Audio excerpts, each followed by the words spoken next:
رب اشرح لي صدري ويسر لي أمري واحلل عقدة من لساني يفقه قولي. أعوذ بالله من الشيطان الرجيم. بسم الله الرحمن الرحيم. الحمد لله رب العالمين، والصلاة والسلام على سيدنا ونبينا وحبيب قلوبنا وشفيع نفوسنا أبي القاسم مصطفى محمد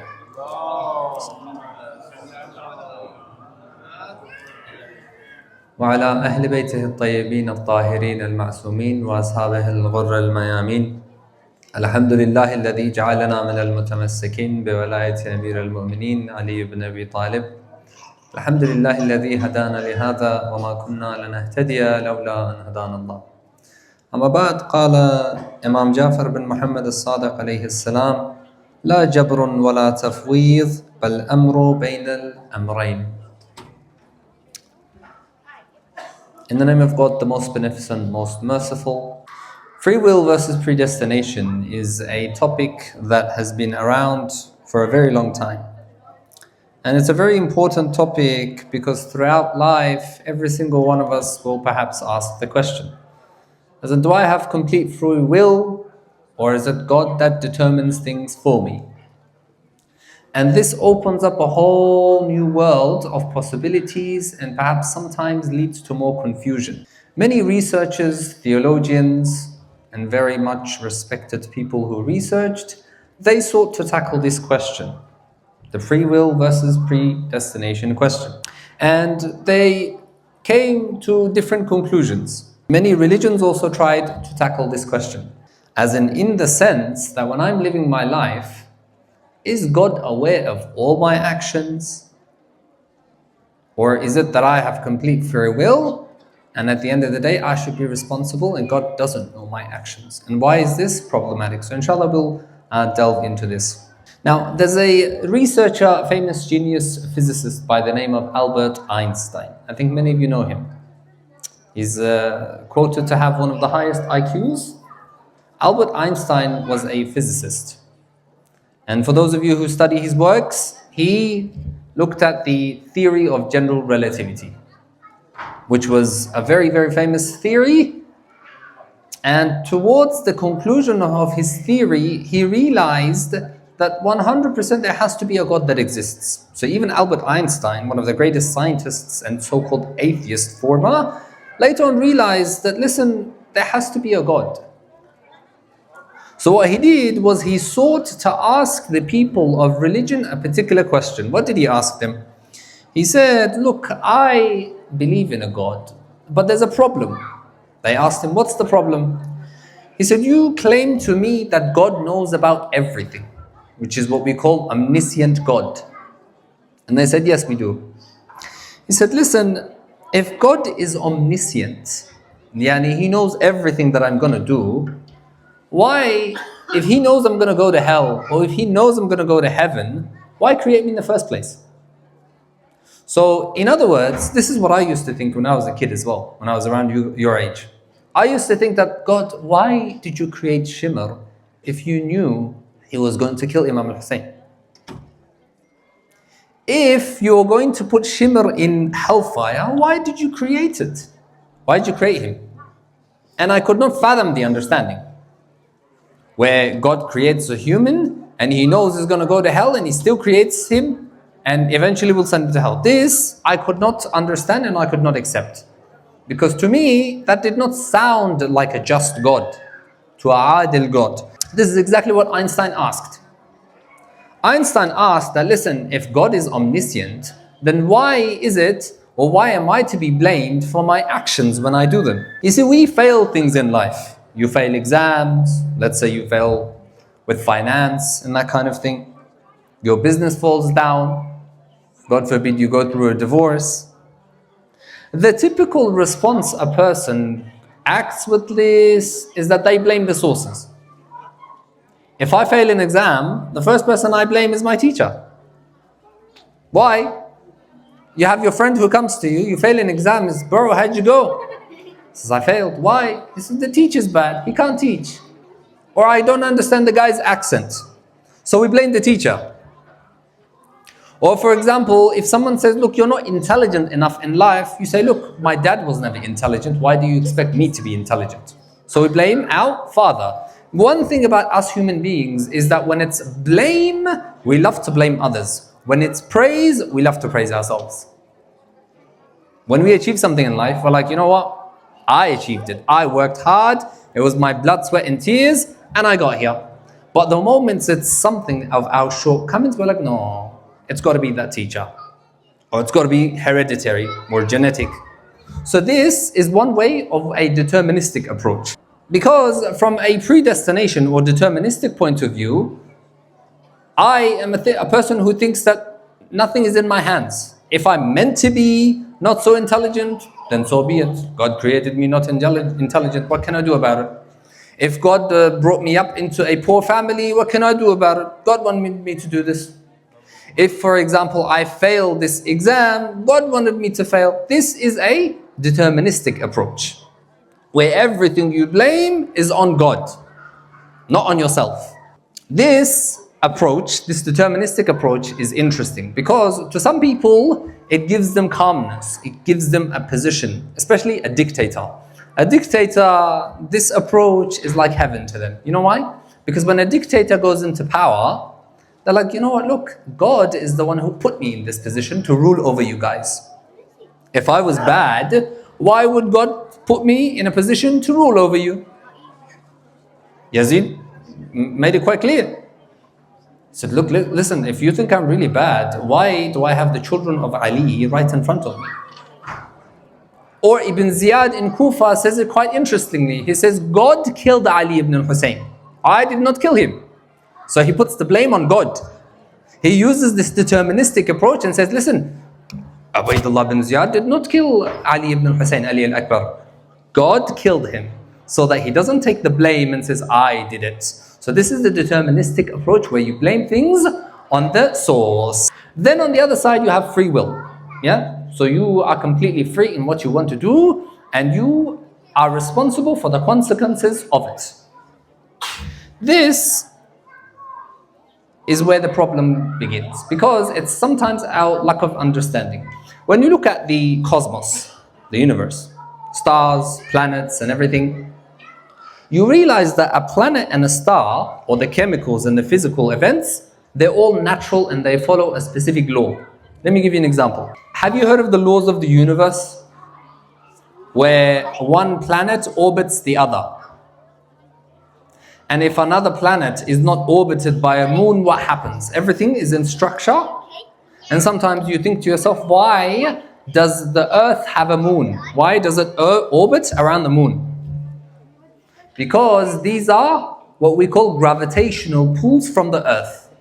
The earth pulls through a gravitational force, and this is a rule from the natural. In other words, things in nature have been pre-written. Yes? So things in nature, the sun, it rises from where? It rises from the east every morning, right? The sun can't say one day, you know what, today I have a choice, I'm going to rise from the east. I'm not going to rise from the west. Can the sun do that? Can't do that. Why? Because A, it doesn't have consciousness. B, it doesn't have free will. So it only follows a law that's been put in place for it. The moon, which orbits around the earth, it has a specific orbit time and a specific orbit pattern. Can it purposely change its pattern and say, I want to go another way? It can't. So these are what you call natural law. And therefore, due to some causes, these are the effects of those causes. So based on our foreknowledge, I want you to pay attention because if you miss out on a little bit of this lecture, majority of it won't make sense to you. Okay? Thinking caps on, please. So when you say that I have foreknowledge of something, then I, based on my foreknowledge, can make slight predictions about the future. You have a weather app today on your iPhone, and it tells you tomorrow it's going to rain. But tomorrow hasn't come yet, so how does it know? It uses the patterns in the cosmos to make predictions because it knows the patterns are generally consistent. Yes, in science they have mathematical calculations where they determine whether it's going to be rainy tomorrow or whether it's going to be, for example, snowy tomorrow or whatever the earth is. Or they'll also tell you how hot tomorrow is. Let's say today, I don't know, let's say it was 15 degrees. The weather will tell you tomorrow is 20 degrees. And most likely it will be accurate. Why? Because it follows a consistent pattern. This is what we call natural law. But now the question becomes, can we apply this same logic to human beings as well? In other words, when I look at a human being, do I behave exactly like the sun, or am I different? In what way? The sun has to rise from the east every day. Do I have to wake up every day? Yes, I do. But do I have to do certain things every day? No, I have free will. I can choose to do certain things and I can choose not to do certain things. So the sun and I are completely different. In other way, remember when I said you can make slight predictions on what that pattern of occurrence would be later on. Can I apply that to a human being as well, saying, look, my bro, tomorrow at 5:54 p.m., I'm going to predict exactly what you're going to do and exactly what you'll be thinking. Is that possible? No. Why? Because you have free will. You have the choice to make, and the things that you do is completely up to you. Whereas the sun, you can say, look, the sun has a consistent pattern, 100% or 90%, 6 o'clock tomorrow, it'll be sunset. Yeah? So that's the difference. Are we getting it? So this is exactly what Einstein was saying. Listen, he's saying, if God is so aware of things, then at the end of the day, why am I being held accountable for my actions? Because if the human's feelings, their thoughts, their actions, everything that a human being experiences, if it's done by God, then ultimately it's not you who's doing it, it's God who's doing it, right? Because if God creates everything and He has control over everything, then at the end of the day, it's God. And all we are doing is living a life based on a script that God wrote. Otherwise, I could say, listen, I'm doing things differently. And then I would then turn around and put an objection to this. Why? Because at the end of the day, on the day of judgment, I'd say, God, listen, you wrote a script. I only acted on that script. So why are you sending me to hell? Because I had no choice in it. Yes? So when I look at that script, you know how you have performance art? You have plays. You just act according to what the play says. Yes? This person said this thing in the play. This person said this thing. If you think that life is like that, then this is what we are trying to hopefully discuss. If God knows what you're doing and what you're going to choose, then you're not really choosing, are you? Because if you're choosing, it has to be of your own accord. Otherwise, inherently, you think you're choosing, but God in reality is choosing for you because He knows what you're going to choose. If God has foreknowledge, yani if He has knowledge of the future, then we have no free will. That's what Einstein said. We have no free will because He knows what I'm going to do, and all I'm doing is I'm playing a part of the script that He wrote. But if I have control over my actions, then God doesn't have foreknowledge. And that doesn't make Him God. So this is what we call a paradoxical statement. Because to Einstein, it baffled him. It didn't make sense to him. They're like, look, God, at one state, you're saying He knows everything. On another point of view, you're saying, I have complete free will. So which is it? Either God knows everything or God doesn't know everything. Which one is it? So tonight, inshallah, we'll look at this. Khayyam, an Iranian poet, he says a piece of poetry quite beautifully. What does he say? He says, می خوردن من حفظ ازل میدانیست گر می نخورم علم خدا جهل بود. He says it quite beautifully. He says, listen, I am drinking and I'm partying on a Friday night because God knew I was going to do it. گر می خوردن من حفظ ازل میدانیست گر می نخورم علم خدا جهل بود. If I don't drink this wine, then God is ignorant, He's not aware of my cause. In other words, what he's saying is, look, I'm drinking, and I'm drinking because God knows I'm drinking, and therefore it's not me He's doing it. God is telling me to drink, or He's kind of like controlling me, and I'm drinking, and I'm a disco, Friday night I'm partying. So inshallah, because we have really limited time, we'll just look at some of the scopes of determinism, and inshallah, hopefully try to find an answer to this paradoxical statement. Is it either God knows everything, or He doesn't? Inshallah. Salli ala Muhammad wa ala Muhammad. We have limited time, so I'll try to brief and limit it as much as possible. The first scope you have when you look at determinism is your psychological approach. Psychological approach, when you look at determinism, because remember I said in science, they can make predictions of the stars and how it's going to act later on. Then you ask the psychologist the question, Mr. Psychologist, you say that psychology is a field of science. He'll say, yes, it is. Okay, if it's a field of science, can you apply this same criteria to a human being as well? In other words, you give me the right experiment, the right place, the right time, a random group of people, I will tell you what they're going to be, where they're going to be, what they're going to do. So one particular psychologist by the name of John B. Watson. John B. Watson was an American psychologist. He said, look, if you give me a dozen healthy infants, 12 healthy babies, he said this, in my own specific world to bring them up, I'll guarantee to take everyone or anyone randomly, and then I'll train him to become a specialist. Whether that's a thief, whether that's a doctor, whether that's an engineer, whether that's, for example, a businessman, whether it's the law of society. I'm not saying this is correct, this is just one point of view. This is a psychological point of view. Then you have an ethical point of view. This one's an interesting one. Why? Because from an ethical theorist point of view, ethical theorists, you know what they say? They say, look, we are not responsible for our actions at all. At all. If I kill a person, I'm not responsible. This is from an ethical point of view. Why? Because people who are immoral, they're not bad. They're just sick. They're just mentally ill. This is from an ethical point of view. Because every action is either random, it's either caused or not caused. If an action is caused by something, yes, then that action was caused by something that was not my choice. Therefore, I can't be responsible. For example, let's say I lie. I lie about something, but I lied because I feared something. I was scared something would happen to me, yeah? I lied out of danger of my life. From an ethical point of view, he says, look, you can't hold me responsible because I lied because I feared for my life. If I didn't fear for my life, I would have not lied. Or if something happens randomly, if something is not causing my action and I'm doing it randomly, then it's out of the blue. I can't control it. So you can't blame me from that point of view either. This is what you call an ethical point of view.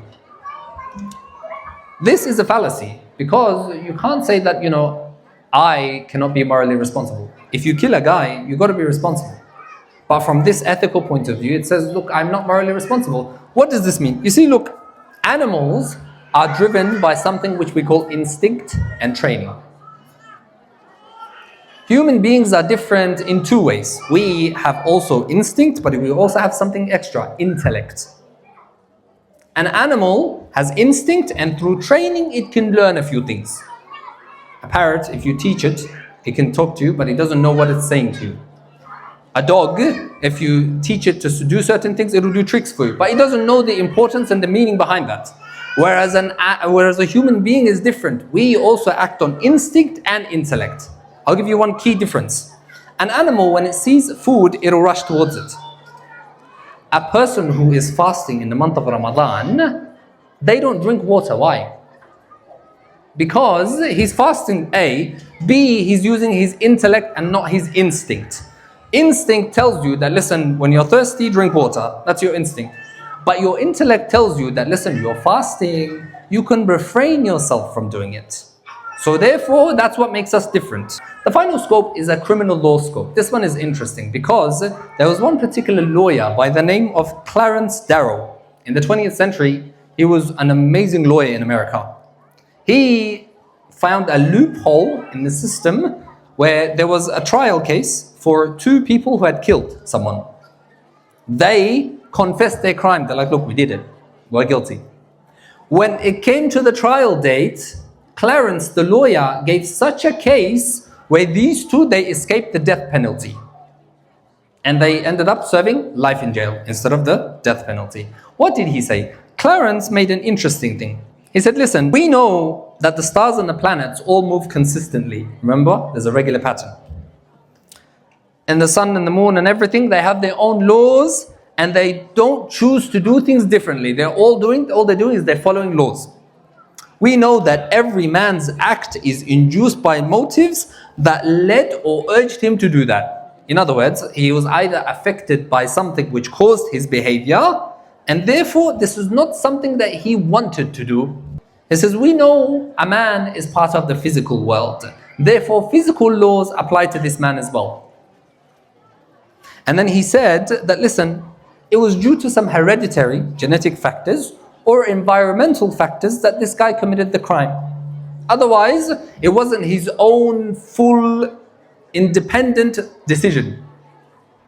And he said, listen, because now when you look at psychology, you look at the trend of how a criminal mind works, there are a couple of factors which give a criminal mind. Number one is neglect throughout childhood.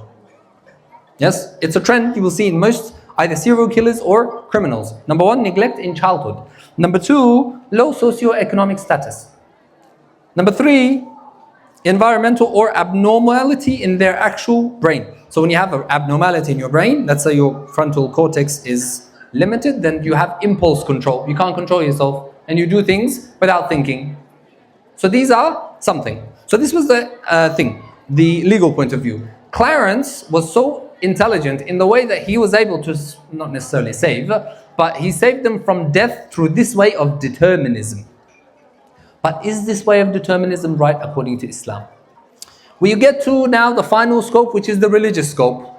We're not going to get into Christianity and Judaism because there's not enough time. So we'll only look at Islam, inshallah. There are three point of views when it comes to Islam. Islam, there are three opinions. Two opinions from our brothers from Ahl Sunnah, one opinion from the school of Ahlul Bayt.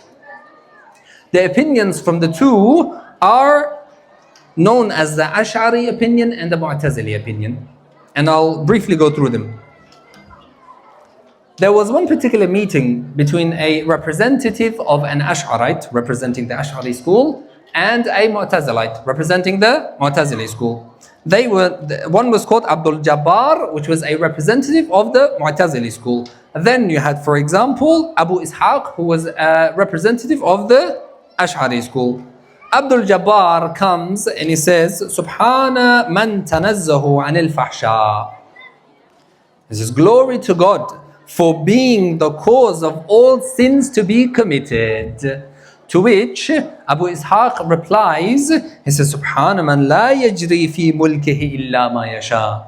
Glory be to God. How dare you say something happens in the kingdom of God without His will? Anything from that point of view happens, it's because Allah willed it to happen. When you look at the Mu'tazilites says, look, it's complete free will and you're responsible for your actions whatsoever. They say, listen, you have free will and you are morally responsible. God does not force you to sin or anything at all. But the problem with that is you only look at one side of the coin. Because if you say you have complete free will, then you're begging to question, then does God know everything I'm going to do? And that's what we're going to get to, inshallah. And the final one is the Ash'arite. The second school is the Ash'arite, where they say, look, we are the opposite. We say everything is determined by God. You have no free will whatsoever. If I'm a bad guy, it's the will of Allah. If I'm a good guy, it's the will of Allah. There is no such thing as law of cause and effect. They say justice is what God does. This is an interesting point. To the school of the Ash'arites, justice is what God does. Which means, if a baby dies 6-month-old in Karbala, that's justice. We cannot question the justice of God. If God forbid, inshallah I live a long life, but if I have cancer, then that's justice. You cannot question God's justice. So good is what God does, in other words. If God chooses to send a mu'min to hellfire, then that's what justice is. If He chooses to send a munafiq to Jannah, then that's what justice is. This is that point of view. Where justice is what God does. We are not someone who comes forward and say, what is the decision that God is making? Okay? Now we come to the final one. Inshallah, this is the answer to the big question. What does the school of Ahlul Bayt say regarding free will, predestination? A man asked Imam al-Sadiq alayhi salam, he said, Ya ibn Rasulullah, what do you say about this matter? He says it quite beautifully, and I mentioned this at the start. La jabrun wa la tafweed, bal amru bayn al-amrayn. In other words, there is no absolute predestination or no absolute free will. Rather, it's right in the middle. So no complete free will, no complete predestination. In the middle. He said, look, I don't get it. Why don't you give me an example? He said, very well, lift up your right leg. He lifted up his right leg. He said, okay, now without lowering your right leg, lift up your left leg. He said, I can't do that. I said, why? He said, because I'm going to fall. He said, exactly. The first leg that you lifted up is your own free will. The second you couldn't lift up is predetermined. In other words, the laws of the natural laws, there are certain things you have free will over, certain things you don't have free will over. It's a sublime line when you think about it. Because the first one, he did it out of his own will. He lifted that leg up. The second one, he couldn't lift up. Why? Because the law of gravity was predetermined. And it would have caused him to fall. Because natural laws, like I said, is the laws of the cosmos in the universe. These are what we call descriptive laws. In the sense that they describe the laws and the things around us. Yes? If I drop something from here and it falls, what's that called? Who can tell me what it's called? When I drop something from here, what's it called? Gravity. If I drop something and it drops, that's the law of gravity. These are just patterns in the laws of the universe that don't necessarily apply to human beings, unless you're being skeptic. Then the rule that applies to us is what we call prescriptive laws. These are moral laws and religious laws. In other words, they tell you how to behave. They talk about how a person should live their lives. In other words, you're told to not lie. Yes, one law, for example, is you're told not to lie, not lie. Can you lie? You can still lie. You're, for example, told you need to love your neighbor. But can you still not love your neighbor? You can, because you have that free will. Another one is, for example, you're told to pray 5 times a day. Can you choose to pray more, or can you choose to not pray at all? You can, because it's your free will. Whereas on the other hand, the sun can't say the same thing. The sun can't say, Habibi, I feel like rising from the west today. It can't. Why? Because it is bound by natural laws. We should be bound by moral laws. So then the final question becomes, listen, what about the part where God knows all my actions? This one, pay attention very carefully. Because Einstein said quite clearly, he said, look, if God knows everything, then why am I held responsible? So we are going to answer this question, inshallah. The answer can be given in an example where you have a patient who is admitted to hospital. This patient, before he was admitted, he was told, listen, take your medication, your health will deteriorate, you'll get worse. But this patient did not listen. Eventually, what happened was they're now in hospital, last few moments of their life. You are sitting in that hospital with them. Now, based on your knowledge that you have, you know that this person is about to die. True? Because he didn't take their medication.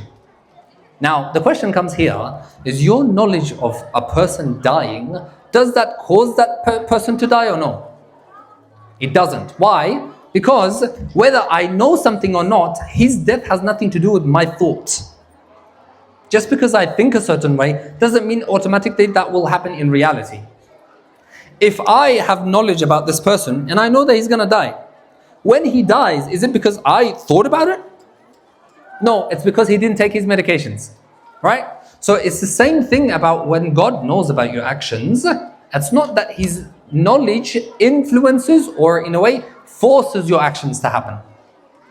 Who killed Imam Ali alayhi salam? Who can answer?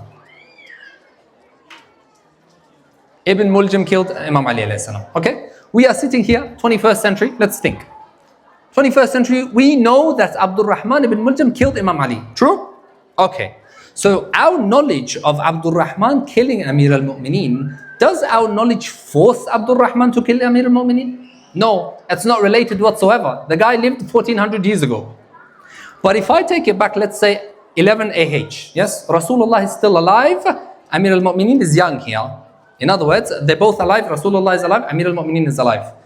The Prophet tells me, listen, O Ali, you will be killed in a state of worship. In other words, he's saying about a future event.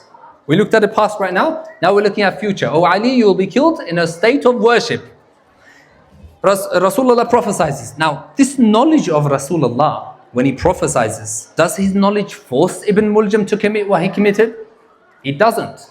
Because it has no correlation between one another. So the same way Allah knows about my action, but his action doesn't force, or his knowledge doesn't force my action to take place. Because at the end of the day, we write our own books, we open them on the day of judgment, and that's what we call the mizan, or the weight of the deeds. And that's to wrap up. Inshallah, that gives us some understanding of the idea of predestination and free will. May Allah allow us to continue to serve the message of Abu Abdullah al-Hussein. Wa tabaraka wa sallu ala Muhammad wa ali Muhammad.